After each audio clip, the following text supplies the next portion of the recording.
Buenos días. Vamos a empezar la sesión de hoy con una plática de Alice. Sorry, I'm speaking in Spanish. Sorry. Alice Grimm. Please. Thank you. Good morning.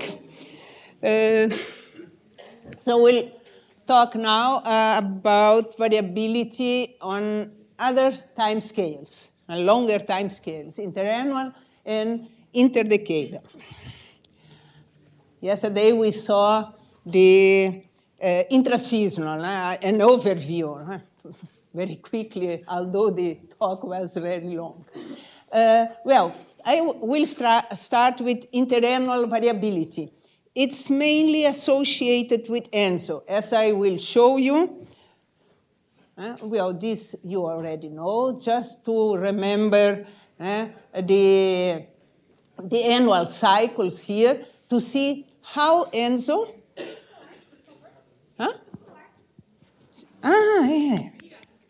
Tá legal. Obrigada. So you can see that actually ENSO has strongest impacts during the rainy season in each region. That's why the impacts of ENSO are so effective. So let's start looking at the continental modes of interannual variability so you can see by yourself the importance of ENSO in this interannual variability. So here you have the first mode of annual total precipitation. So, as you can see from the correlation of the factor scores with SST, it's associated with ENSO. You can see the ENSO pattern here, associated with this mode. It shows Northeast South America, Southeast South America dipole. So in the total annuals of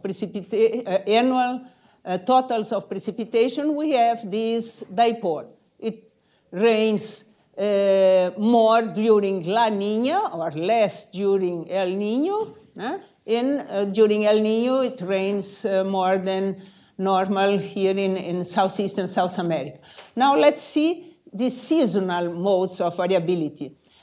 You can see that all of them, so winter, spring, autumn, all of them have the first mode of variability connected with ENSO-like pattern, SST patterns. Only in summer, the ENSO-related pattern is the second mode. And you have as the first mode, a mode that is not very clearly associated with remote influences here. You see that the strongest SST anomalies are here, local, in this region.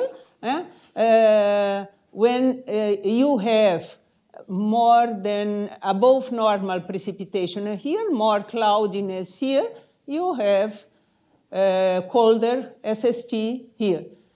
So the strongest correlation with SST is actually local for the first summer mode. The ENSO-related summer mode is the second one, and we will see a reason for this. But for the other seasons, always ENSO is the most important influence. So we will concentrate on ENSO impacts and mechanisms. Well, we can skip this. This is the same figure as before. I am just showing the temporal evolution. And here for spring, let me show you the strengths of ENSO impacts. For instance, in this region here, during, here there is an error here. It should be here No, it's okay. Yeah. So here you have the let me see. No, these years are not correct. It should be, no, it's for 2 ENSO. So here you have, no, it's not correct. It should be ENSO and El Niño and La Niña years. So I think in one of these I put the dates wrong. Anyway, when the climatological monthly precipitation for spring here in this location is almost 80. So, and in a La Niña year, you have these precipitations, so much higher. And El Niño year, these precipitations, so much lower. And here in southern Brazil, the impact is relatively stronger because you have this climatological precipitation here, monthly precipitation for spring. And in a La Niña year, you have this one, and this is for the strong El Niño of 82-83. So just to give you an idea of the intensity of the impact. And here you can see here the years. Here is a La Niña year, and here is this El Niño year, we use it there. Here, for summer, we have this, which is not related directly to ENSO, and this second mode, which is related to ENSO, and you can see this La Niña year and this El Niño year. So we have impacts over several regions in South America, and the impacts, the mechanisms of these impacts are Rossby wave, extratropical propagation of Rossby wave generated by these tropical anomalous heat sources associated with ENSO, and also equatorial Rossby in Kelvin wave generated by these anomalous convection. Here you have an idea for spring of El Niño years, what happens with the Walker cell, which is shifted, the ascending branch is shifted here towards the Central Pacific. So this is a section here. So here you have this ascending branch and the anomalous Hadley cell. And here you have an example also for austral spring of the extratropical propagation of Rossby waves.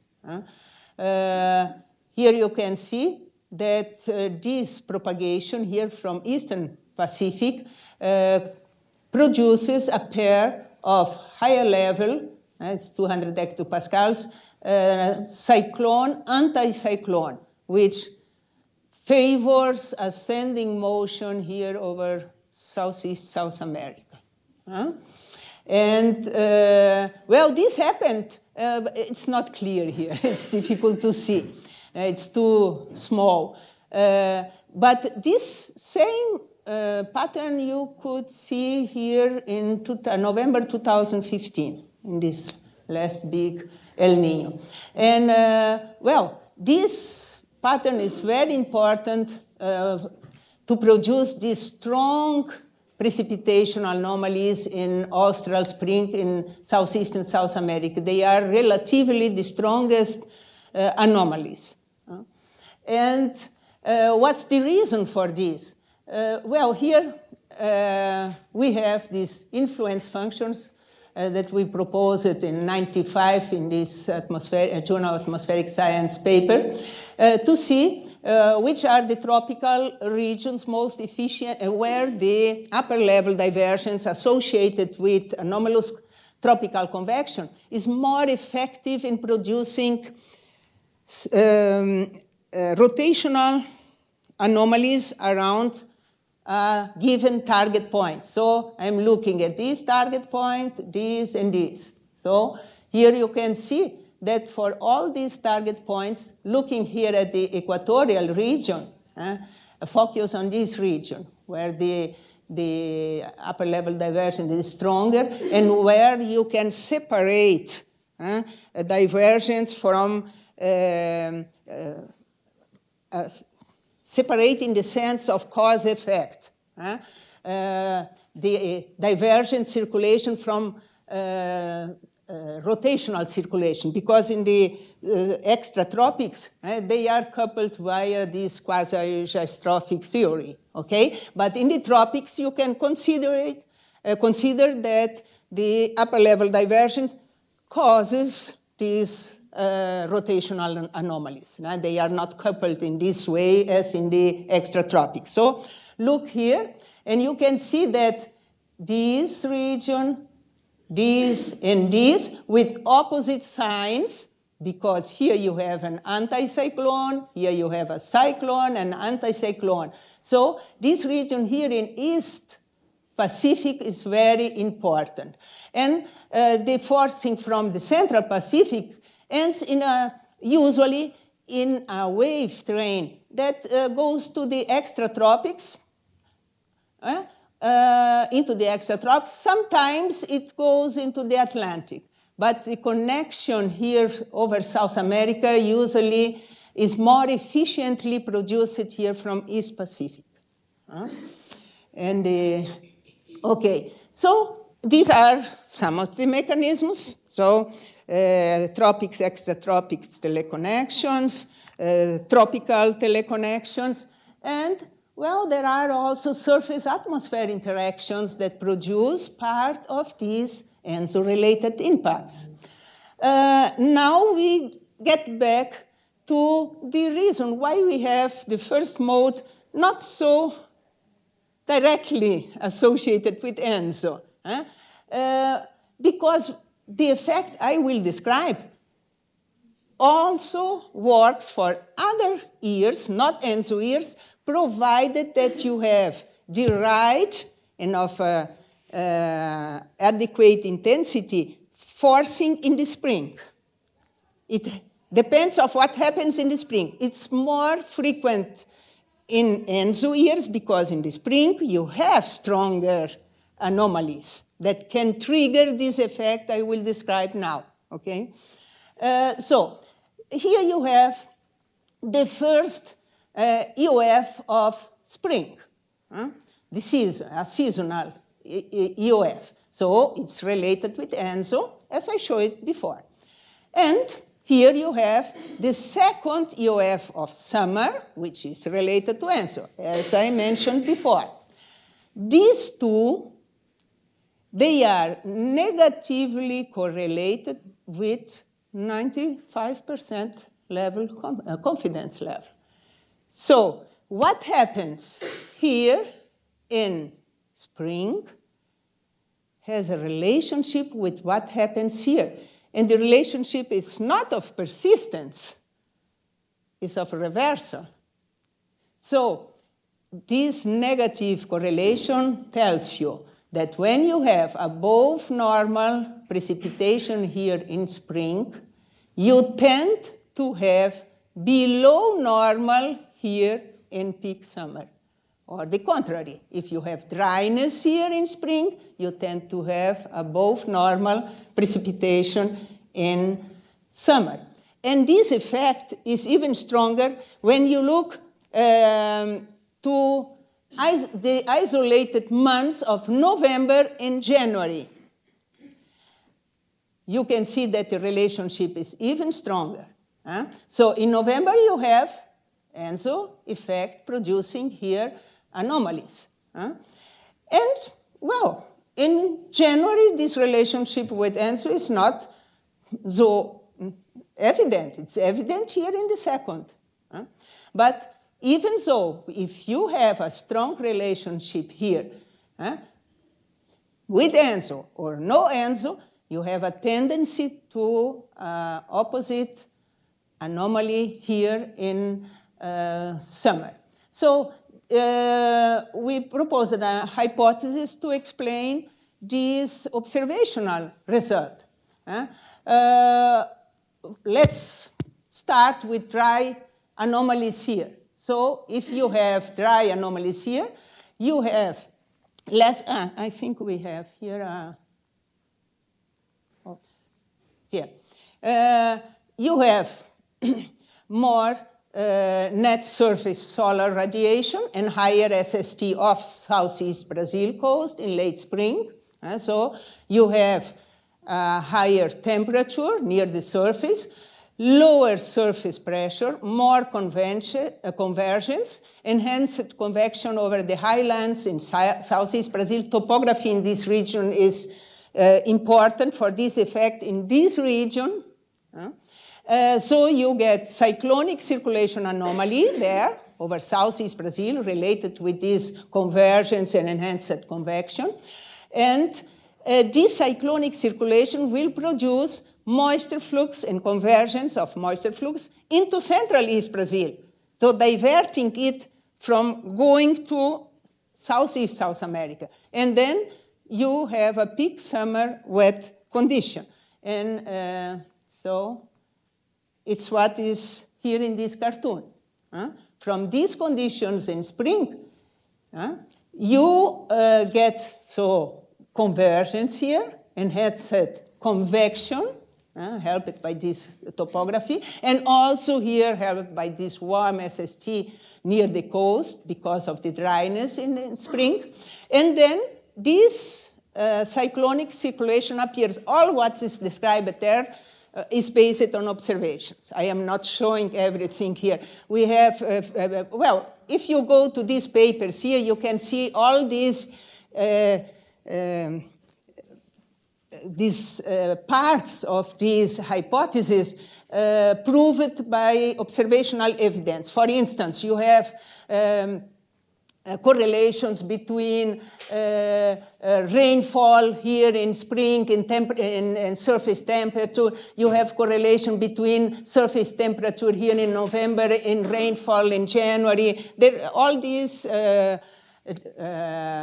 processes are based on observational evidence. So besides this observational evidence, we did some model, I think we have it somewhere here, some model simulations, reducing soil moisture here, and then a cyclonic circulation appears, enhanced precipitation appears. If we put warmer SST here, this effect is even stronger. But if we take out the topography here in Central East Brazil, look what happens. You get anticyclonic circulation and the South Atlantic convergence zone moves to the south. So this topography here is very important for anchoring the South Atlantic convergence zone in this region, this topography. If it weren't for this topography, the South Atlantic convergence zone would be to the south.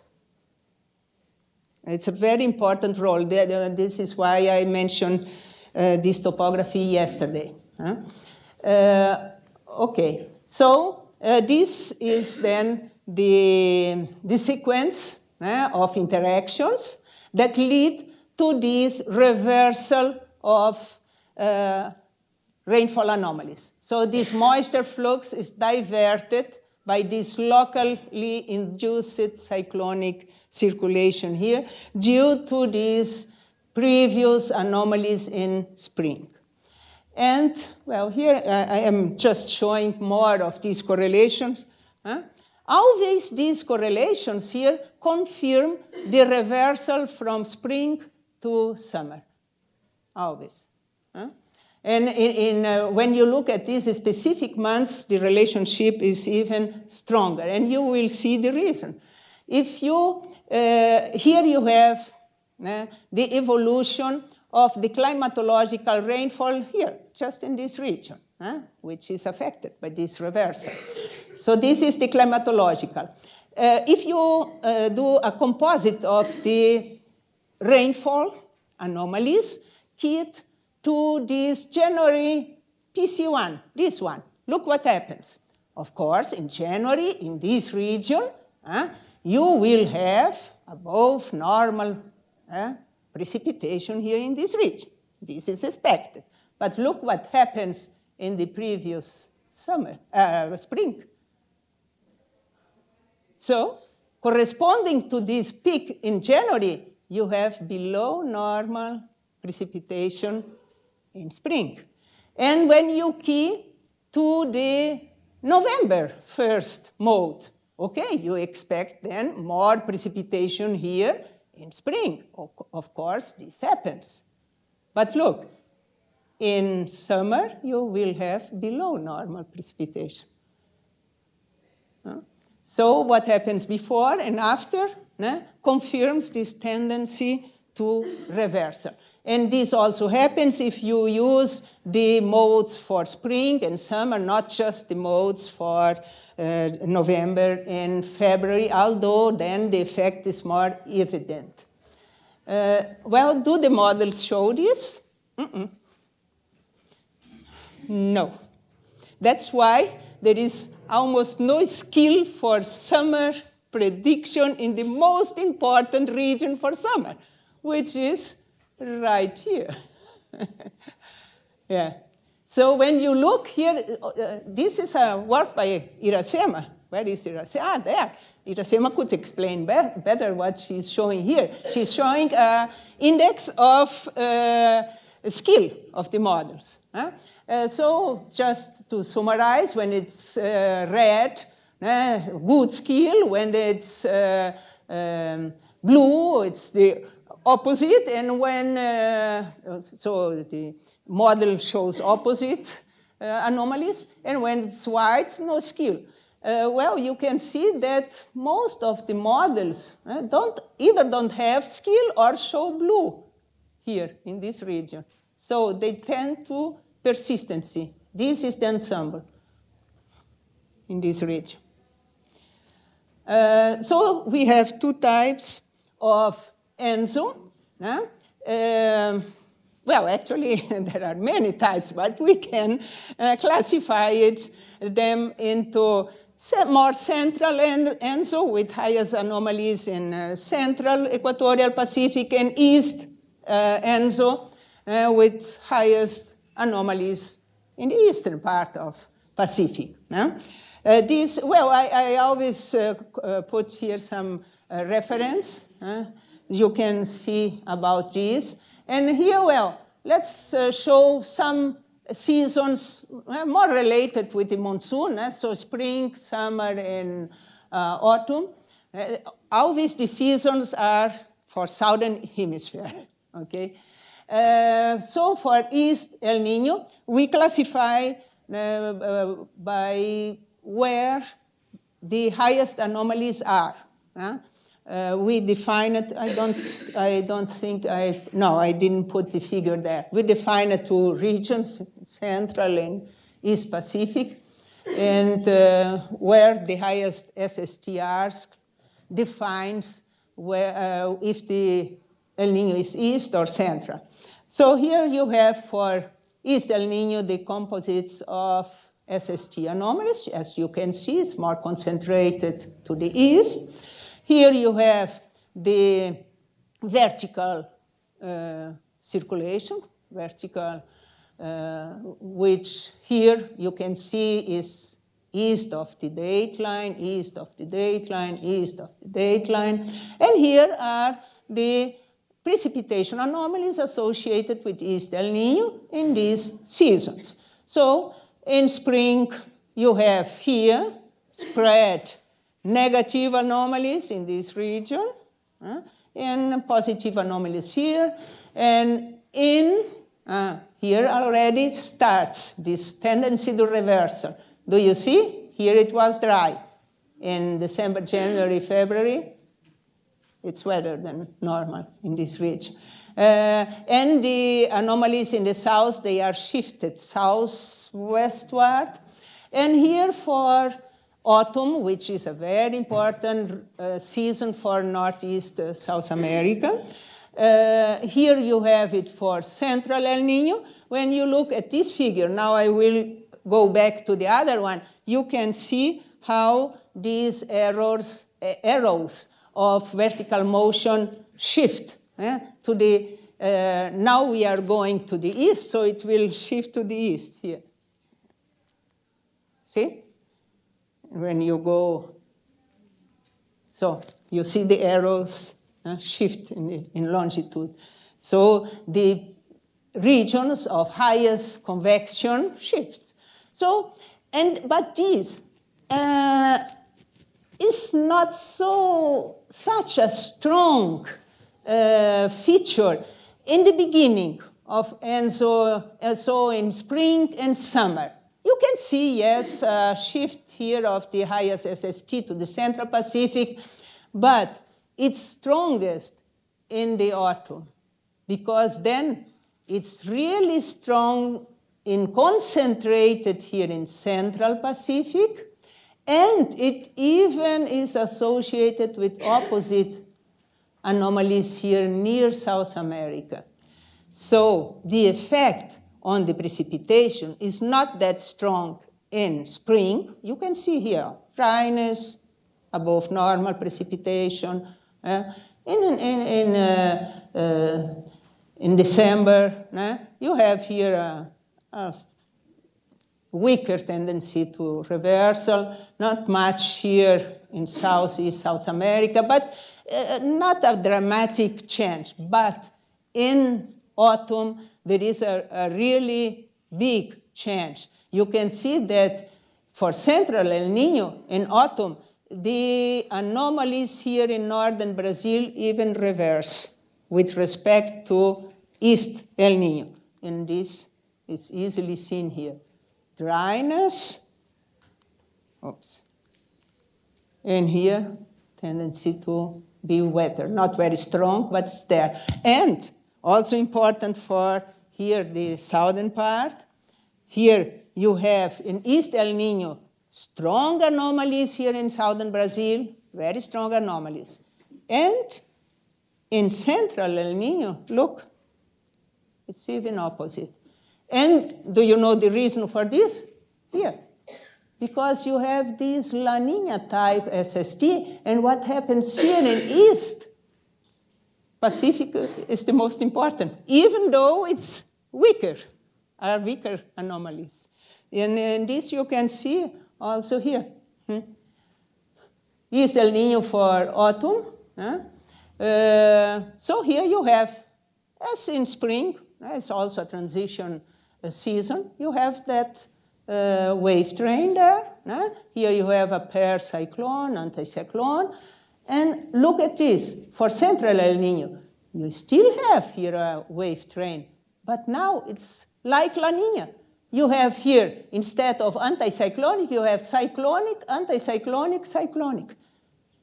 So, less rainfall in southern Brazil, more rainfall or near normality in northeast South America. So, another aspect is that's very important to have an analysis with higher temporal resolution than seasonal, because the impacts, they change according to the basic state of the atmosphere. And this basic state changes continuously throughout the year. So I will show you here 3 examples. I show it you spring, summer, and autumn in the other figures. Now I will show you the months of November, months of January, and months of May. And you will see that the characteristics are, anomalies are much stronger. Look here, in November, much stronger than that picture I showed before for September, October, November. And here you see here very clearly the reversal from November to January here. And look at these different impacts in May here, from central El Niño to East El Niño. very different. So looking at the impacts with higher resolution is important to get a better information. So another important aspect is the effect of El Niño and La Niña on the frequency and also intensity of extreme events. I'm showing just the impact on frequency because the impact of intensity is not that clear. It's clear in Southeast, South America. It appears clearly in certain regions, but not in all regions. But the impact on the frequency of extreme events, this is more evident. So you can see that the patterns are very similar to the patterns of rainfall anomalies. But usually the significant anomalies of frequency of extreme events, the significance extends over a more extensive regions. So you can conclude that actually the impact of ENSO is stronger over most of the region, is stronger on the extreme rainfall tail of the distribution than on total seasonal or monthly rainfall. And there is a reason for this. Let's see. Well, here you have then, let's concentrate here on East El Niño. For November, you can see this dipole-like impact also on frequency of extreme events. You can see this tendency to reversal to January. You can see the difference here in autumn from Central to East El Niño. And this here is really something very strong because the impact during East El Niño here in southern Brazil in autumn is very strong. There were so intense floods associated with El Niño impact during this season. And you see that in central El Niño, it tends to be opposite.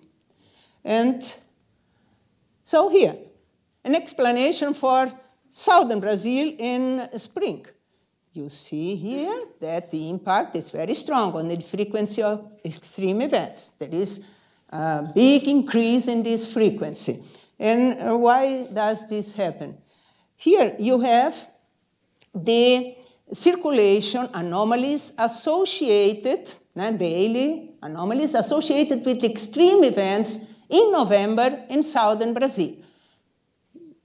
Doesn't matter if it's an El Niño year, neutral year, or La Niña years. For any extreme events, we did the composite for the circulation anomalies associated with these extreme events. Okay, and you have here a pair of cyclone, anticyclone, and higher levels. Okay, and this is equivalent barotropic, more or less here, this. So you also have this circulation here favoring moisture flux into this region. Okay, so this is associated with extreme events in this region here. Okay, what happens now during Novembers of El Niño years? These are the anomalies in November for El Niño years. And you see, do you remember that wave train I showed you? You see here this pair cyclone, anticyclone, which is just what is the best food for extreme event in this region. So the El Niño produces the kind of circulation anomaly which produces extreme events in this region, here even in the moisture flux. Okay, well, this is to show this is a work in progress. Nicole is working on this. The influence of ENSO on the characteristics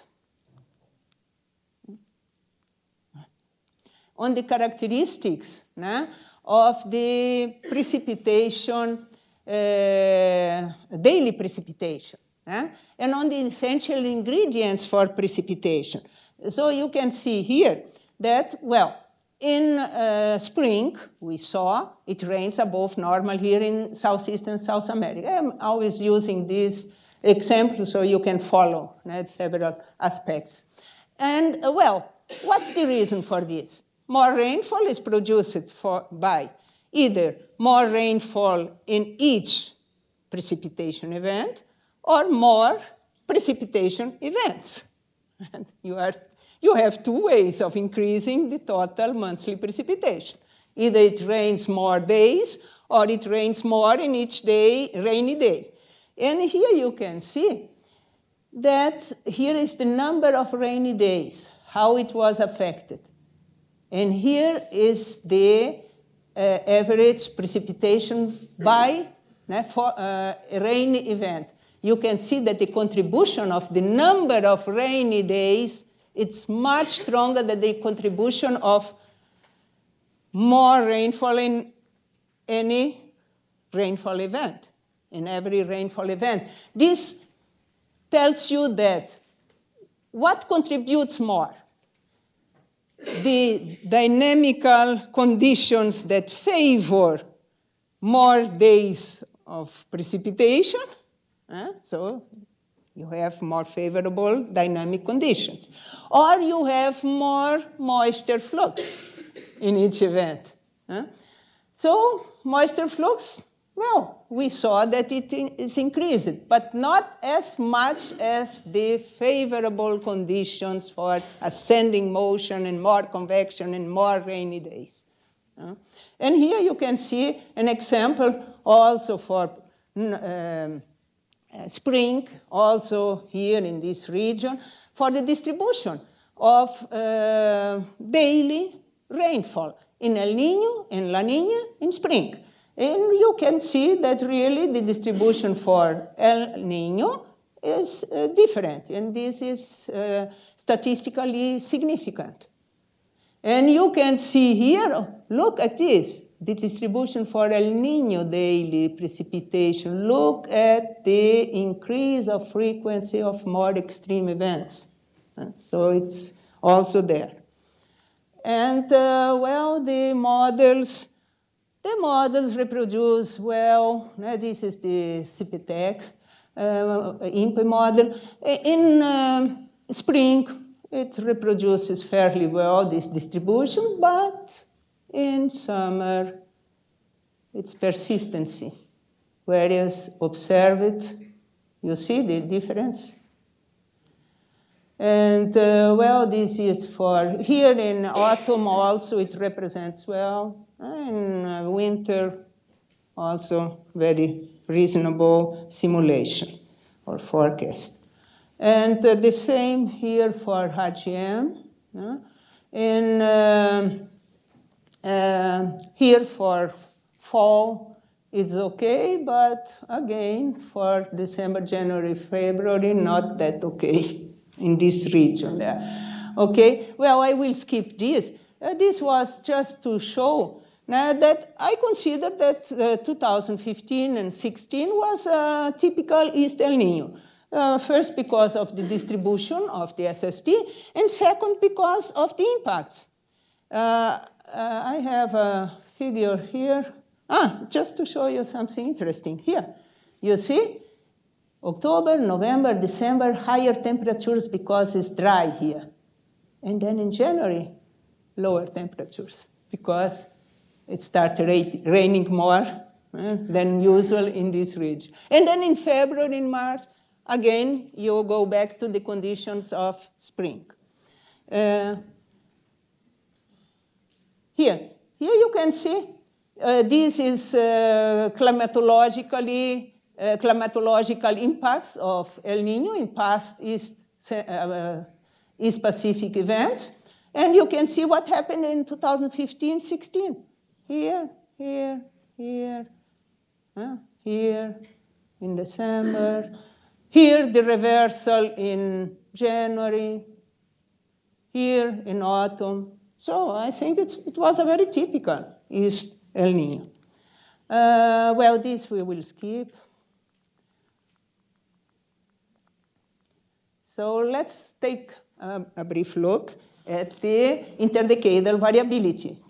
So we did some work looking, well, here you have an idea where this interdecadal variability is stronger. And, well, we can skip this. These are the modes based only on observed precipitation. These are not gridded data set with satellite. This is only observed precipitation for 50 years. And, well, these are the modes for spring. These are the modes for summer. I will not go into detail. You can read this paper in Journal of Climate 2015. So, but let me tell you something interesting about the first two modes of interdecadal variability. This is for data that were filtered by a Gaussian filter that retains periods from above 8 years. Okay, so it filters out periods shorter than 8 years. So here you can see first spring mode. This is the dipole mode. Summer, also a dipole mode, a little bit shifted here to the south, a little bit, okay? And when you look at the factor score of these two modes, oops, you see something very similar here, but the anomalies here, the factor loadings here are the opposite than here. Again, in the interdecadal modes, you see this tendency to reversal. And the second mode, which is the fourth in spring, is here. This shows persistency. Okay, you can see here. And there are very interesting other modes, but let's just show this. So you have, here you can see that IPO is a very important influence for this mode. And also AMO, actually we have a superposition of SST anomalies. This is for summer. So let me show here the first mode again, okay? With high correlation of factor score, 0.81, very significant. And you can see here a composite of annual cycles for years of positive phase and years of negative phase. What do you see here? You see that when you have more rain, let's start here. When you have more rainfall here, the blue curve, in spring, you have less rainfall in summer, in this mode here, mainly here in this region. And when you have below normal rainfall in spring, you have above normal rainfall. Of course, it's not deterministic, but it's statistically significant. Okay, and the difference can be as large as 55%. Here, for instance, in October, 40% here in February.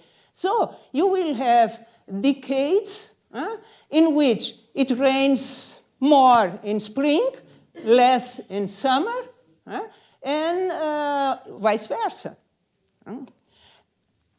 And well, the question is, so is this relationship I showed it before modulated by interdecadal variability? Yes, it seems it is. Because interdecadal variability helps producing strong anomalies in this region in Central East Brazil in spring.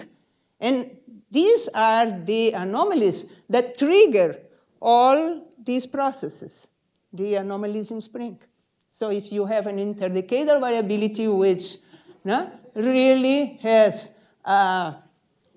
an effect here, as you have here, so you can trigger this mechanism. So it's modulated, yeah. Okay. So here we did it with more data. So first work was in this period, then we added 9 more years, and the modes were confirmed. This is the message here. There are some interesting things here, but okay. Here, just to tell you the same thing we mentioned about ENSO, that the effects are larger in the higher rainfall tail of the distribution. So it's very important from the point of social impacts, because climate variability doesn't produce the disasters if the anomalies are well distributed. But when you have extreme events, this is the reason of the largest and most dramatic impacts. And this produce really a change in the, I just wanted to see as an introduction to your, how do these modes interfere with each other? ENSO, IPO, and AMO. These are the two most important interdecadal. Look at this. And this is ENSO. And I just wanted to tell you that ENSO interferes in these other modes. It only has a very low correlation with this one, but it has a high correlation with this. And what I just wanted to call your attention is that actually PDO is not a perfect representative of Pacific variability. The best representative for South America is IPO, because then you also look at the variability in the Pacific in the southern hemisphere, which is more important for teleconnections to South America. And look here, what is the mode that here influence? Do you see the reversal of sign from spring to summer? IPO is the strongest responsible for this. You have it in ENSO. But when you take IPO out of ENSO, you will see that it's much here. It's here you have IPO. It's much weaker, but it's still there. So it's possible to see when you have IPO, you have anomalies all over the Pacific. PDO is just in the North Pacific. Okay, thank you.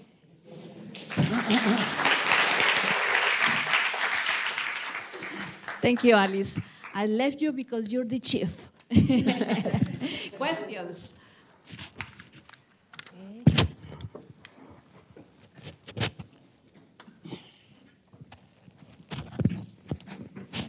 It's not a question, it's just a comment. Alice said that the 2015 and 2016 is but it's important to say that is the most strong SST in the Niño 4. The characteristics is the Niño 3, but when we analyze the time series in the Niño 4, the 2015 and 2016 is the strongest SST in the Niño 4 in the time series. I will not go back because I showed there some figures from NOAA. And you can see that it's strongest in Niño 3. In Niño 3 is the strongest than in Niño 4. But if you just analyze the Niño 4's time series, the 2015 and 16 is the most strong, is the strongest. The criterion is to see in that El Niño in which region of the Pacific you have the strongest, not in the whole series of each. Yes, I agree with you. It's just a comment because it's interesting that is the strongest SST in the Niño 4, but the characteristics is the Niño 3. Yes, Niño 3 is the strongest than in Niño 4. Yeah, it was strongest in that way. I can believe that in the whole series of Niño 4 it was probably a peak, but it was even stronger in Niño 3. Yeah. Okay.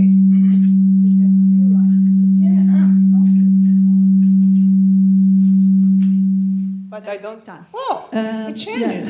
Yeah. So this reversal from spring to summer that we see in the climate variability, have you seen a specific year or some years, or when this happens? Good question.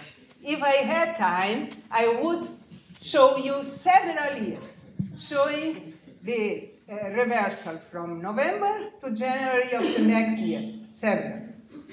But I don't have time. You saw that I skipped a lot of slides there. No. Caution. As I said, it's not deterministic. Caution. Yes, one has to analyze the kind of anomalies in spring. If they are strong enough and in the right place to produce this reversal. One has to be cautious. The effect is there, but it's not that, it rained a little bit more here in all this region. No. One has to look at the region where the strongest impacts are in spring to see if this chain of events, of interactions, can happen towards the summer. But I think it's a good indication because we don't have skill at all in this so important region from the point of view of hydroelectric power generation, of agriculture. My goodness, this region is, I think, the most important. Alice, first of all, for someone that's interested in impacts on agriculture, I really want to say thank you. Your talk was really, really interesting for me. I have two questions for you. Number one, as we always looking at the IRI forecast, this is of great interest to me, both in North America and South America. Is it possible to predict if it's going to be more an Eastern El Niño or a Central El Niño? That's the main question. Usually they can predict it with in some advance. Of course, there are some uncertainties, but usually they predict with several months in advance if it's more to the west, more to the east. But there are some surprises sometimes. But I was wondering, because I normally see, and it may be that I don't look at all the details, I look at the probabilities for the different phases when you look at the ensemble of models there, but I don't know if there is any information that tells you it's going to be more central, more an eastern one. This would be very interesting for... I don't know if they very explicitly, I don't remember having seen it, if they very explicitly say there will be an East El Niño. I haven't seen such detail. The other quick question, is there any similar work for La Niñas?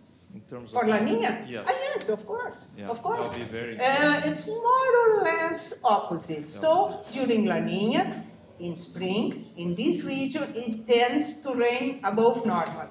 And then, yes, I didn't show the model experiments, I didn't show the composites. There are many other things to show there. But yes, the same, yes, more or less the same. Of course, it's not exactly linear, but it's opposite, yeah. I want to comment that in the North American monsoon, we also have this reversal. If winter, spring is wet, the onset of the monsoon is late. Yeah, there is interaction between the surface and the atmosphere, the soil moisture, topography, all these helps. So these land surface processes are very, very important at least at the onset stage, because we need this, in the North American monsoon, we need a very strong Lancy thermal contrast to trigger the onset. Yes, the onset, exactly. Of course. And then the previous soil moisture and temperature, surface temperature has a big role. Exactly. So, and sometimes the models do not reproduce well this interaction. And in South America, really, this is the case. Yes. Okay, thank you very much, Alice.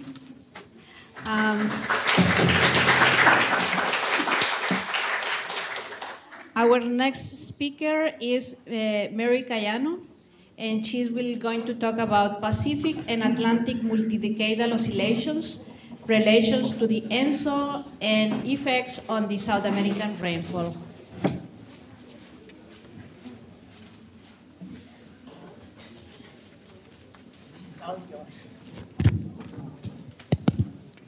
this I have to put here. I will I call don't your know name 5 minutes before. Yeah, how can I put this? It's right here. Somewhere in here. And The pointer? the pointer, here it is. How does that work? I think is This the is top, the top. And here goes. Yes. Wow, how can I do this? Oh, how can I?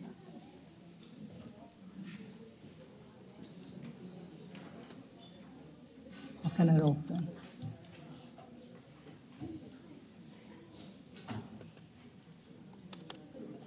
Oh, how can I open this?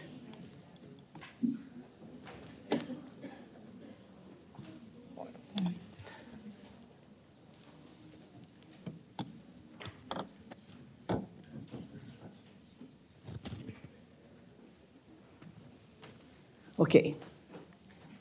I'm without the glass, so I cannot see what I'm doing. Well, I will talk today a little bit about Pacific and Atlantic multi-decade oscillations and relations to the ENSO and effects on the South American rainfall. So the talk is organized in a brief introduction, data and methodology, PDO and ENSO relations, MO and ENSO relation, MO PDO backgrounds, MO PDO and ENSO relations. Concerning the, we have done a paper with Rita and Reoli concerning the PDO and ENSO relations, and with Vinicius Capistrano with MO and ENSO relations.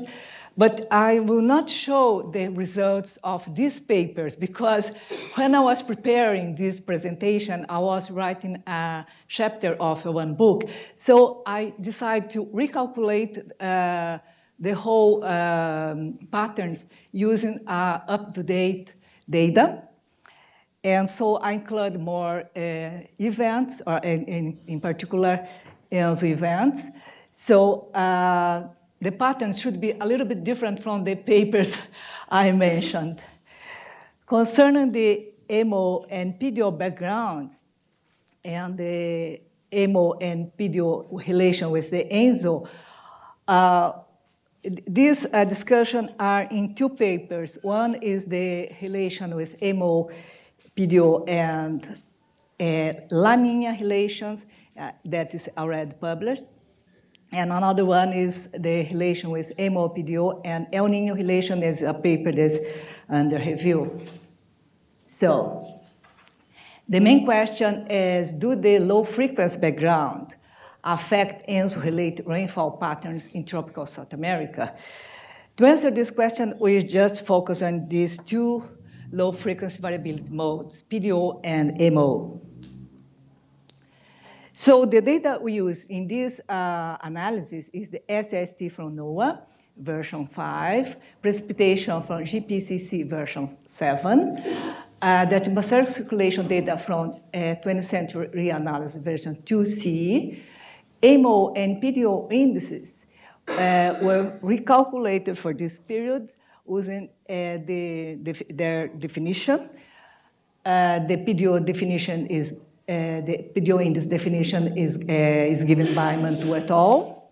That is the first principal component in of the first mode in the North Pacific, north of 20 North.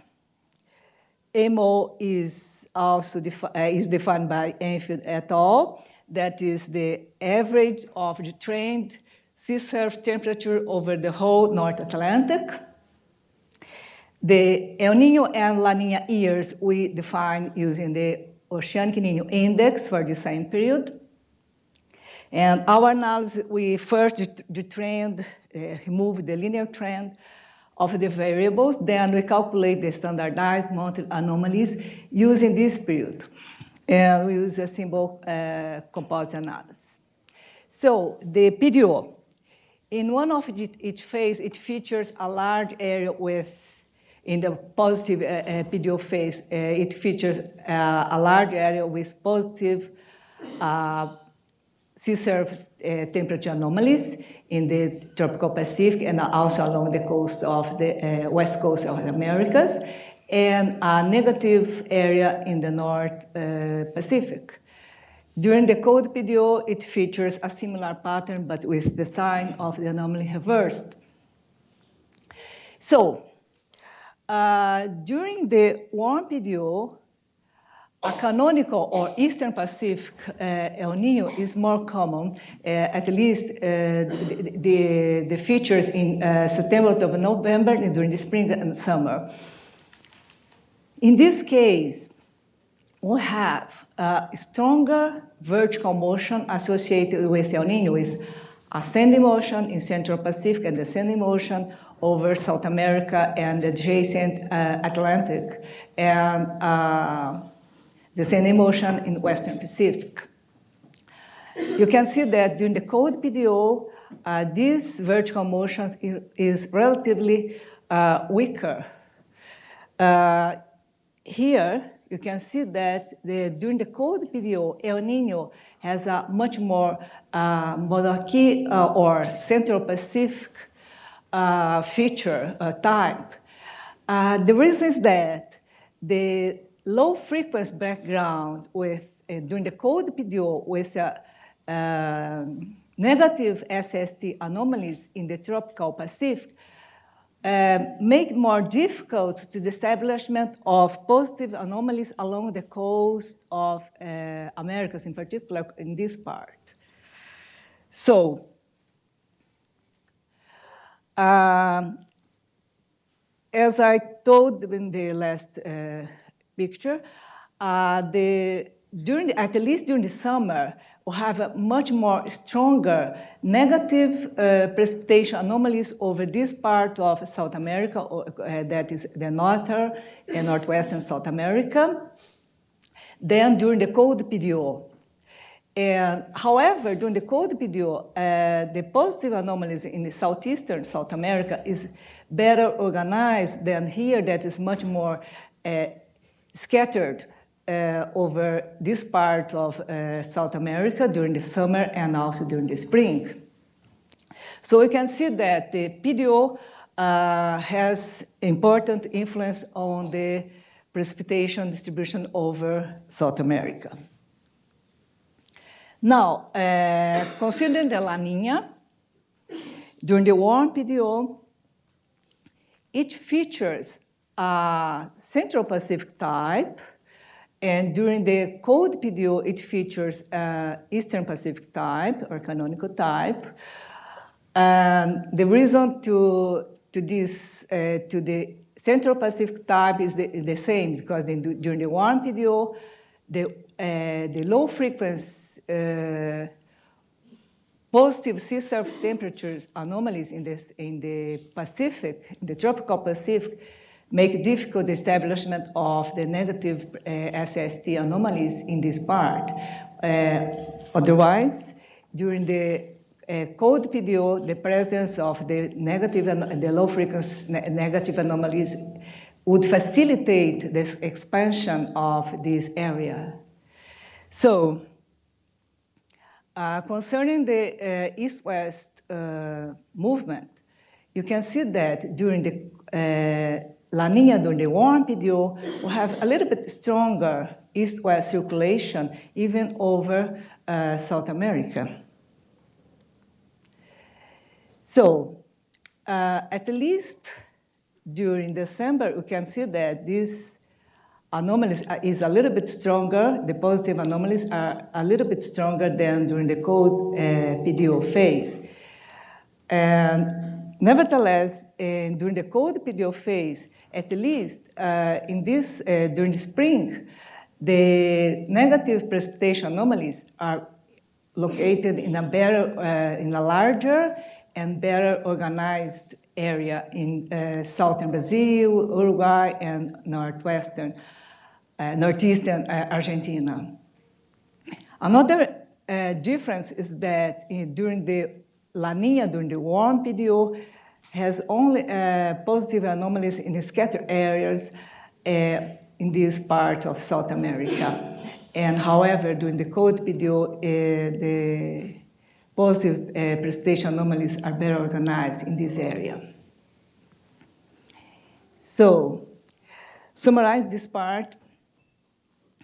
During the warm PDO, we have much more chance to have canonical El Niño, strong canonical El Niño, and a Modoki La Niña. During the cold PDO, we have much more chance to have canonical La Niña and Modoki El Niño. So PDO modulates the ENSO intensities and types.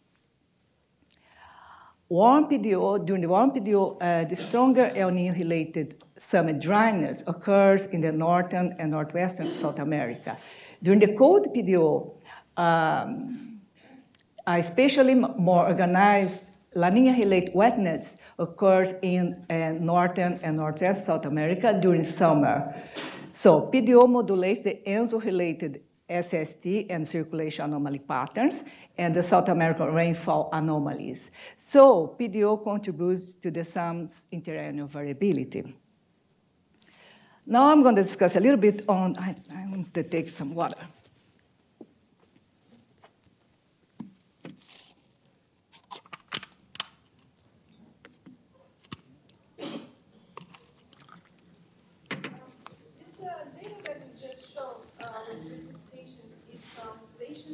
GPCC.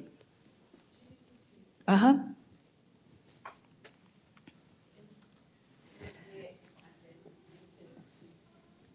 SST from NOAA.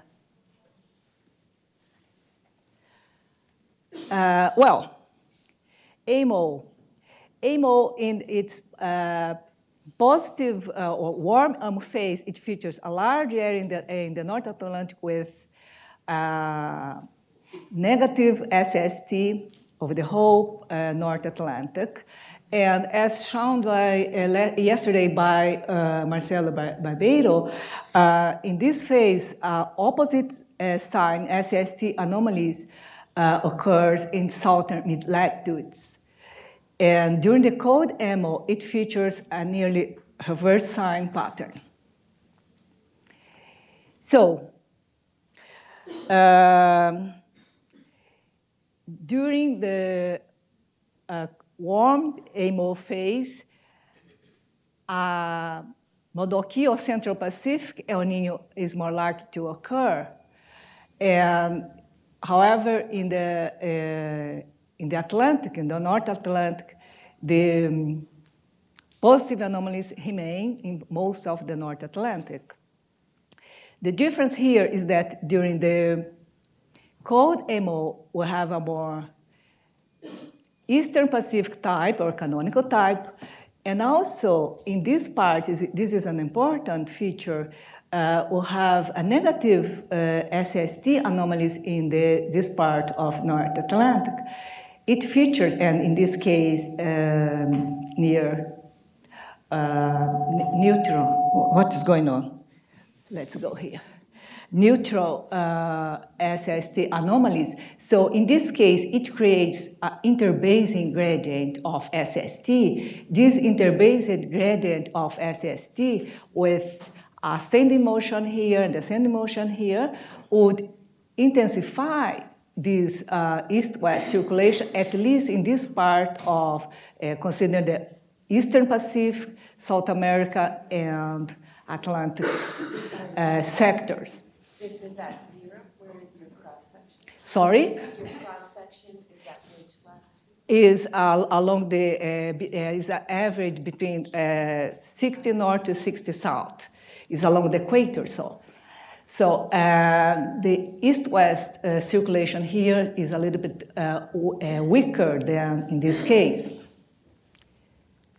So we can see here that we also found differences in the distribution of the precipitation anomalies over most of the tropical South America, considering the El Niño during the warm PDO and El Niño during the warm AMO and El Niño during the cold AMO. So we have in this case a more meridional extension of the negative precipitation anomalies, and in this case we have a much more confined to the northern and northeastern South America. Well, during the La Niña, during the warm and cold MO phases, it features, in this case, in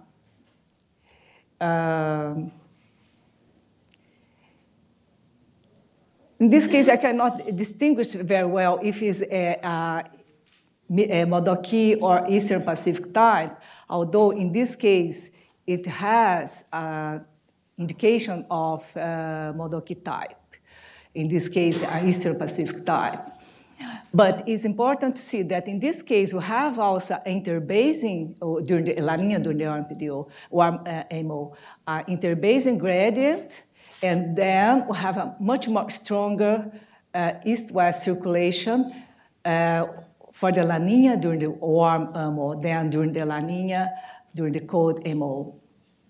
So next, we can see here that during the warm MO, La Niña indeed features more organized precipitation anomalies over northwestern and northern South America during Australia's spring and summer. And also here, the negative precipitation anomalies also occur in these areas. And in the La Niña during the cold MO features a less organized positive anomalies over areas scattered in small areas during spring, and during the summer we have two important areas here in the northern South America, and in this area that Alice was discussing, and we have this dipole that she discussed before. In this case, here during spring, we have a large area including southern Brazil, Uruguay, and northeastern Argentina. So, summarizing this part, during the cold MO, we have a strong El Niño negative interbasing SST gradient. During the warm MO, we have a strong La Niña with positive interbasing gradient. MO modulates the Atlantic-Pacific interbasing gradient. We have a canonical El Niño during the cold MO and a Modoki El Niño during the warm MO. Under interbasing SST gradient, we have a more intense and horizontally better organized ENSO-related precipitation anomalies over South America. So MO modulates ENSO-related SST and circulation anomaly patterns and ENSO effects on South American rainfall anomalies. So MO contributes to the SAM's interannual variability.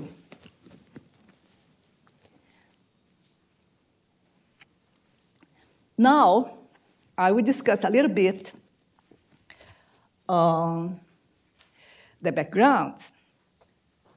So, I reconstructed the PDO and MO index.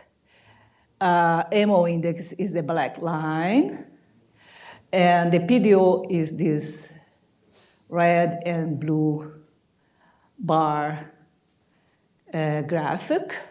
Both indices have been filtered with 151 months that correspond to 10 years. The four possible combinations of MO phases and PDO phases are here. When both are in the positive phases, when both are in the negative phases, when we have the opposite, one in positive and another one in the negative. So warm MO and cold PDO, cold MO and warm PDO.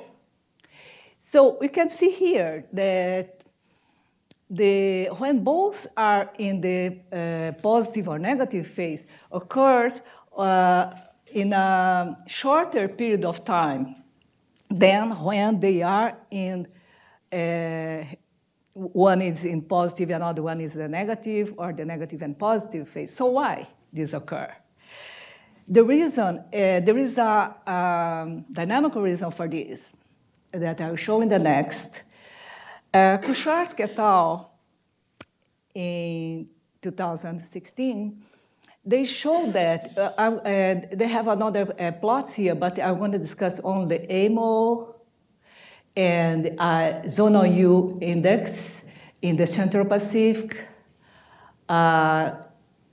between in the equatorial band, 5 south, 5 north. When we are in the warm AMO phase, it strengthens the easterlies in the Central Pacific. So the strengthening of the Eastern Pacific intensifies the Bjerknes feedback process. So we have much more upwelling along the east coast, the west coast of South America. And we have also intensification of the Walker cell in the Western Pacific. And the opposite occurs when you have, when you are in the cold PDO phase, you have deceleration of the easterlies. So you have the opposite process occurring. So here, England et al. Summarize what I'm talking about. When you have the warm AMO, we have acceleration of the easterlies, intensification of the Walker cell, also intensification of the Hadley cell in this part, and also in this part in the south hemisphere. This equatorial undercurrent shallows in this part, and so have much more upwelling, and the whole area becomes with cold, colder than normal SST. So the cold PDO is established, or this mechanism helps to establish the cold PDO. Indeed, Atlantic influences the Pacific. So this, what I showed in this last panel, is based on the results by McGregor and et al. They showed in observations and modeling results that when you have a warm AMO, they analyzed 1992 to 2011. They have a trend for intensify the easterlies, a trend for less precipitation in this area, a trend to cool down this part of the Pacific, warm up these parts, and I think that I also have a trend of lower sea level pressure here. So these are consistent with observation and 2 modern results. So I go back to this part. They analyzed exactly this part in 1992 to 2011. So they are talking about this trend, but when you see this figure, you see that this might occur in other periods, not on that period. So we analyze, in this talk, we analyze warm MO and cold PDO considering the complete other periods that is included in this phase, and also for the cold MO and warm PDO, other periods that are included in this phase that I put here. This is the black one, this is the warm MO and cold PDO here, and this is the cold MO and warm PDO that is here and here. So I put together warm MO and cold PDO, and this is the combination of warm MO and cold PDO. Sorry, I did not analyze the whole period. I analyzed the most recent periods, starting on 1901. Consider in this case, I consider 2 periods. In this case, I consider also 2 periods. If you see here, the combination of warm and cold PDO may strengthen the anomalies in some parts and may reduce the anomalies in other parts, considering these individual two maps. Also, when you considered cold YAML and warm PDO, we have a strengthening of some areas, of the positive and some areas, considering this, the warm PDO isolatedly. And so I'll make apparent here, these anomalies in the southern mid-latitudes has important influence in other systems rather than in the tropical systems.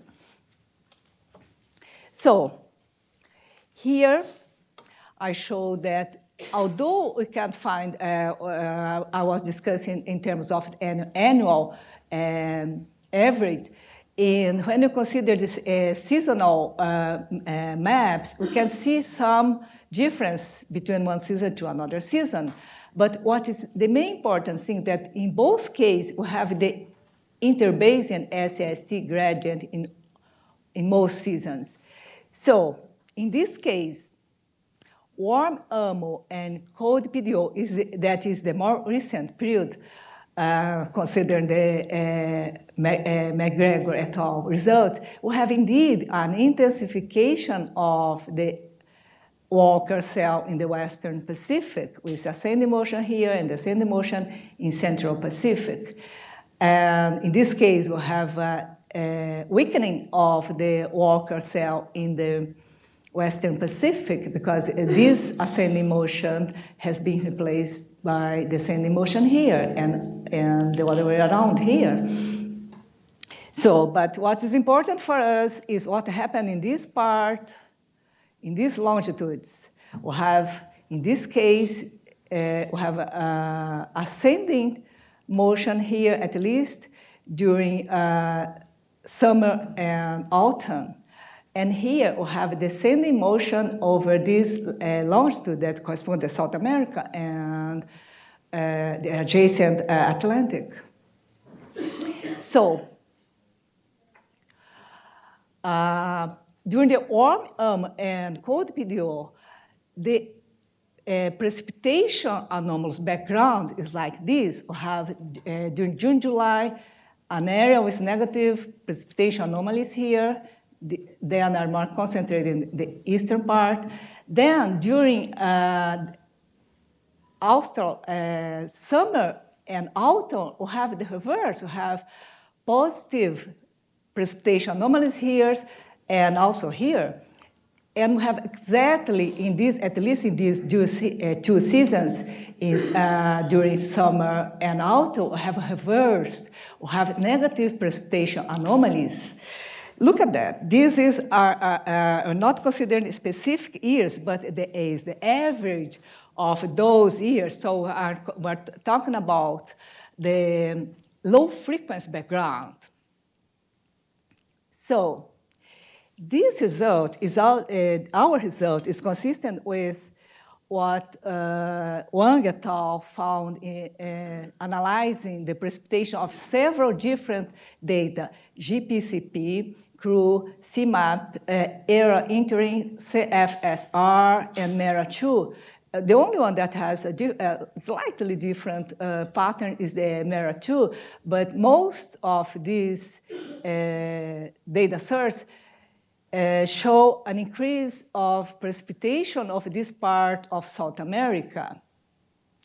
An increase from 1979 to 2015. That is exactly that period that we are considering the change from the cold MO warm PDO to warm cold PDO phase. Okay? So this summarizes what we are talking about, the combined MO PDO backgrounds. Warm cold PDO and cold warm PDO are longer than the other mean states, due to the negative SST relation between Atlantic and Pacific, which affects the equatorial easterlies and affects the Birkenes feedback process. The Walker cell is strengthened during the warm MO and cold PDO and weakened during the cold MO and warm PDO. This is consistent with McGregor et al. Results. Atlantic-Pacific east-west interbasin gradient modulates the tropical South America precipitation. Low-frequency precipitation pattern over tropical South America, in part, might define the precipitation anomaly patterns, independent of the years, if it's ENSO or non-ENSO years. The Amazonian rainfall increased over 1979 to 2015, and the flood extreme intensification over 1901 to 2015 might be related to the change from the cold YAM warm PDO to warm YAM cold PDO phases. So now I'm going to discuss a little bit about how do ENSO and behaves under these two backgrounds. El Niño during the warm YAM cold PDO features clearly a Central Pacific or Modoki type. And during the cold YAM and warm PDO, it features Eastern Pacific type. Okay, and this is intensified by this interbasin gradient. So this El Niño during the cold and warm PDO has a much more intense east-west circulation than during the other background I'm considering here. So I'm going to show what Alice showed, considering the Tedeschi et al. Results. We found some very consistent patterns, although we're not trying to separate El Niño in EP and CP. Just we got that, okay?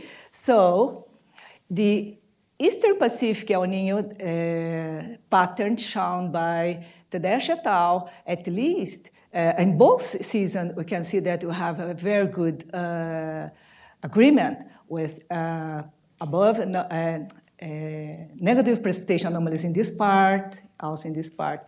Negative precipitation is scattered in small areas in this part. Also, they also show this. The positive anomalies here, they also found here. I think that one part that's not a complete agreement is this part. So the pattern they showed for the Central Pacific, El Niño, have below normal precipitation in this part. Also, we have also in this part above normal precipitation in this part. They also have in this part, and so on, above normal precipitation in this part and this. And this, in this case, is much more, we do not have a complete agreement. So, La Niña would feature is not so clear, but it features a much more Central Pacific feature here, and Eastern Pacific feature here during the warm and cold PDO. And this, in this case, the circulation is a little bit more stronger during the cold warm PDO phase. Again, we can compare with what Tedeschi et al. Found. For the Eastern Pacific, that's cold and warm PDO, we have agreement, very well agreement here with this area with negative precipitation anomalies and positive precipitation in northwestern South America that they found here, at least in this part of Brazil. And in this case, it's not so well, but anyway, they also have a not so well-defined pattern. And here, we have a large area with a negative precipitation anomaly scattered in the central part of South America. And they also have here negative precipitation anomalies. Okay. And let's see next. Well, as my talk is much more, how long I have? I have time, I think. Okay. I want to compare how the El Niño and La Niña related precipitation anomaly patterns have a component of the low frequency variability. So we're going to compare these two maps with this first line and these two maps with the second line. So in this case, part of the negative precipitation anomalies here might be related with not only with the El Niño, but also with the low frequency variability mode here that we have. Okay, the extension here of the negative precipitation anomalies might be also related with this. And so this is not a so good agreement, but in this case, we have a large area with negative precipitation anomaly scatter in this part of South America, and we have also in this part. So part of this might be related with low frequency variability. This extension of these southern positive precipitation anomalies during Austral summer might be related with this pattern that is related with the low frequency variability patterns. Also, these negative precipitation anomalies, we can compare here. Also here has some consistent patterns. Here comparing this large extension of the negative precipitation anomalies El Niño related might be part of these negative anomalies. And so, let's see here, also part of this, let's see here, these positive anomalies. Now, in this case, we have no so good agreement, but here you have some parts that might be related with these negative precipitation anomalies with these negative precipitation anomalies. Here you have the positive precipitation anomalies and also positive precipitation anomalies, and so on. So, next. In conclusion, we have that both PDO and MO contribute to the SAM's interannual variability. MO modulates Atlantic-Pacific interbasin gradient, which in turn modulates the El Niño-related precipitation in South America. MO and PDO are connected through an east-west cell, which drives the Bjerknes feedback.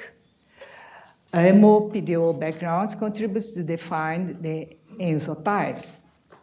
The low-frequency precipitation patterns define in part the precipitation anomaly patterns over tropical South America during ENSO and non-ENSO years. Now, this is some consideration that I have done to other studies. Since MO and PDO backgrounds are connected through an east-west cell, they should not be interpreted separately. So I think that some studies should consider the MO and PDO backgrounds. I don't know if somebody have done a similar analysis for the NAMs, but I think that this should bring some relevant results, although you can see that in my presentation that there is a connection much more related in the South America, Southern Hemisphere. Paleoclimate studies should consider MO and PDO backgrounds. AMO-PDO backgrounds might affect higher frequency variability modes such as Madden-Julian, South Atlantic Convergence Zone, extratropical cyclones, and so on. So that's it.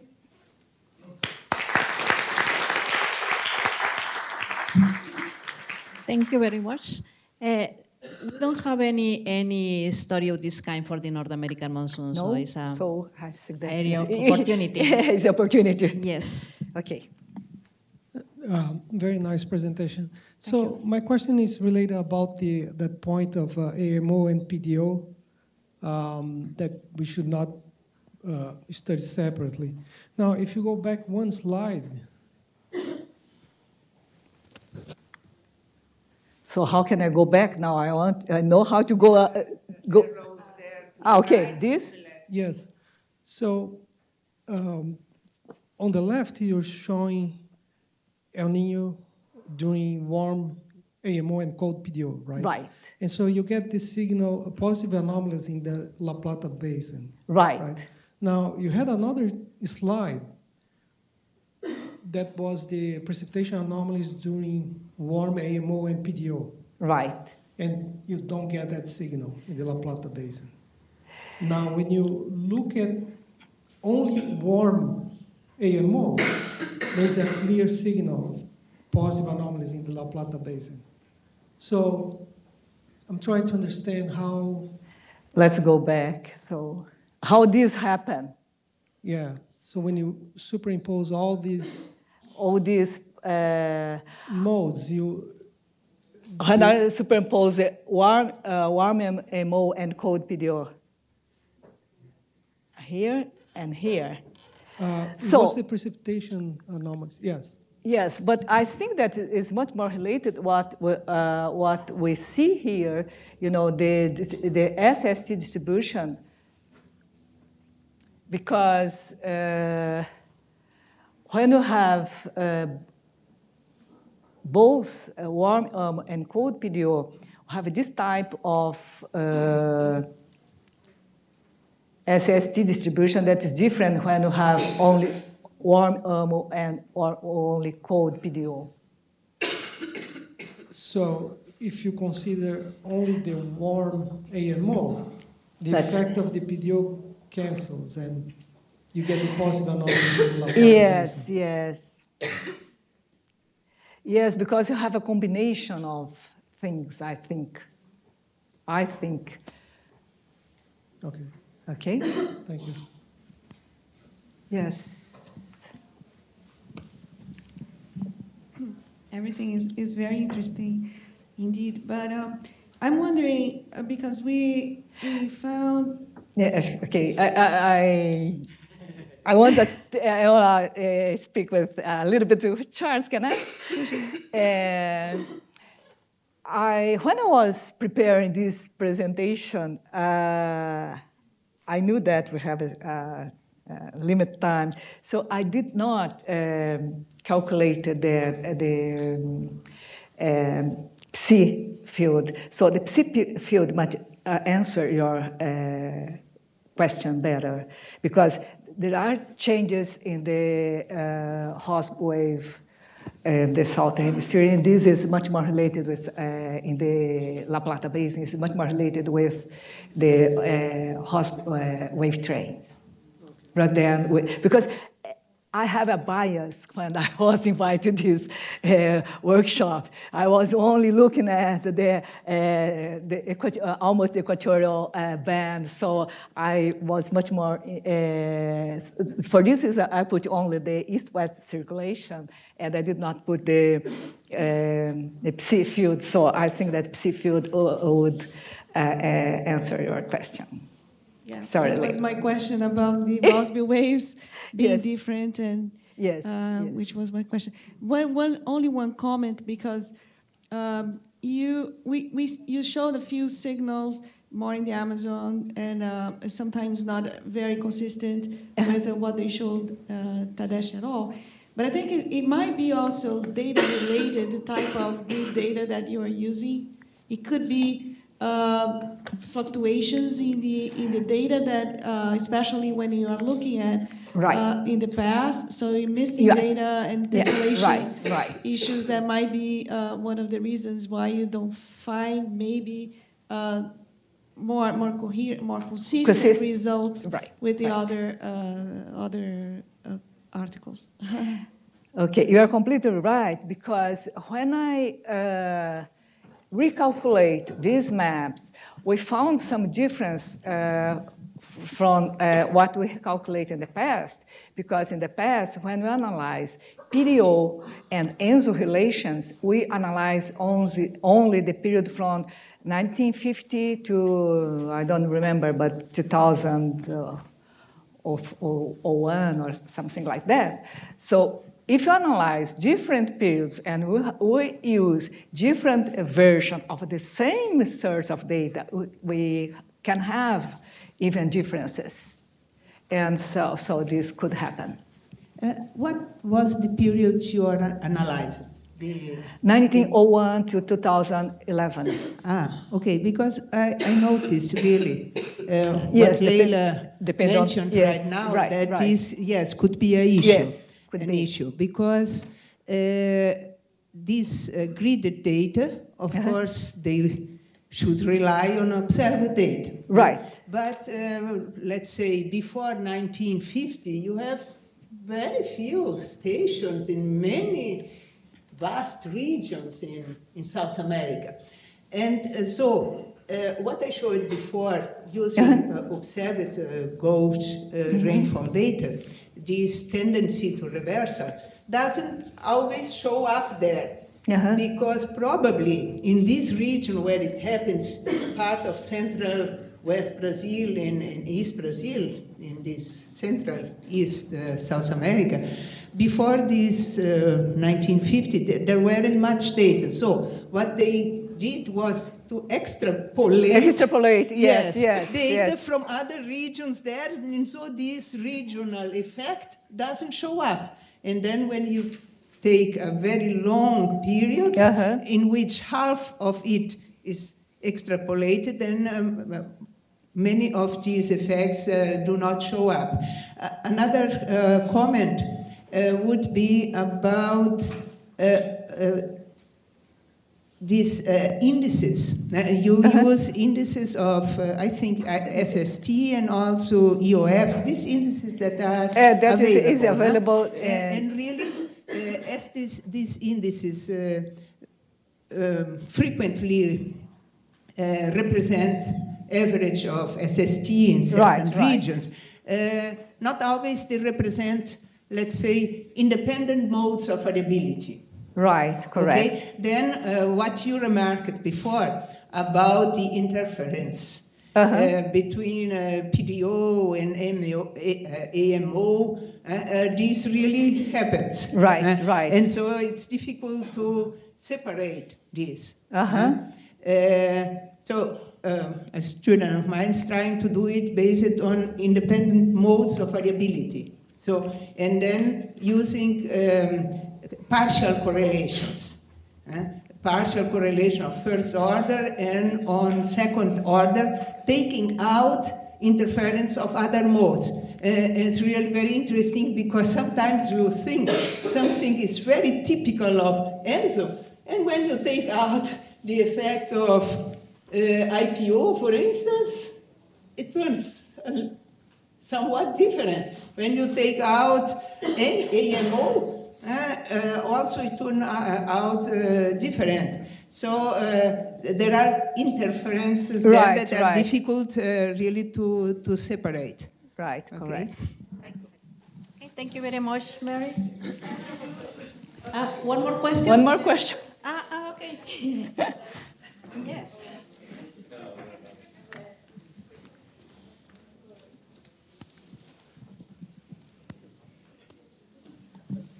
Hi, thank you. Thank you for the presentation. Thank you. I was wondering, one of the, I guess, pointing to what Alice was saying, I mean, it's not clear right now what the mechanism for IPO or PDO or South Pacific Right, PO. it's a mix. So it's a mix, really, right? You know, in that sense, it's hard to separate different modes. Right, right. And in particular, you say a statement there that I'm not sure if it's correct in saying that the background of the PDO defines or helps certain types of El Niño. Because some people actually think the other way around.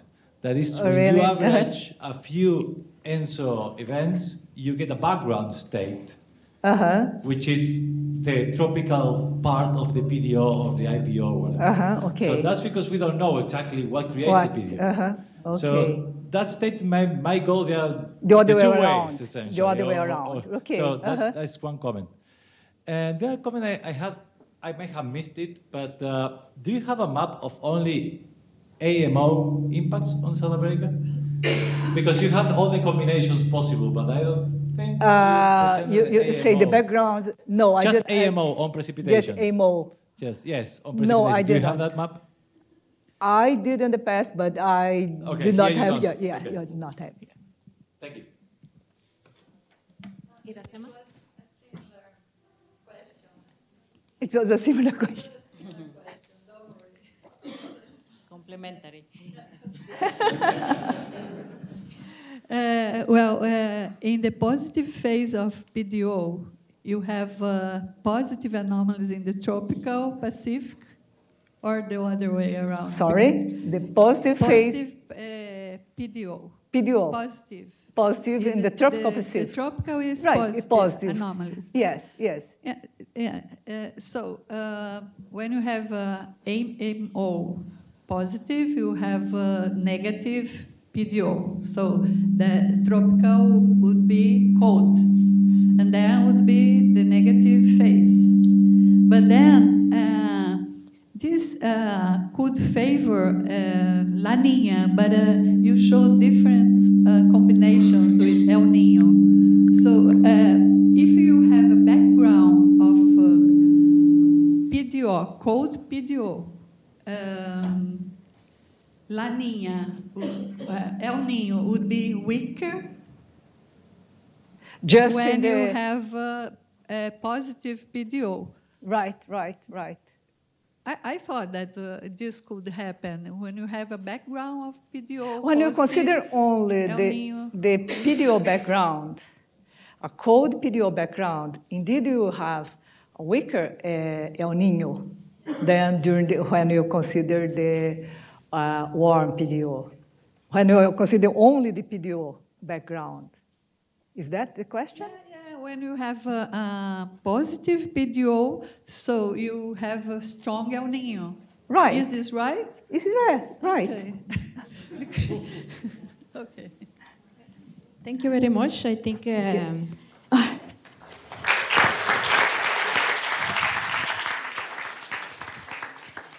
it is time for the coffee break. We have like 10 minutes delay, so Alice, when do we come back from the coffee break? With this. Yeah, now it's 10:50. So thank you. We can yes. 11:15. 11:10. Yeah, we are 10 minutes late. Okay. So 11:10. 11:10 come back, Yes. please. Thank you.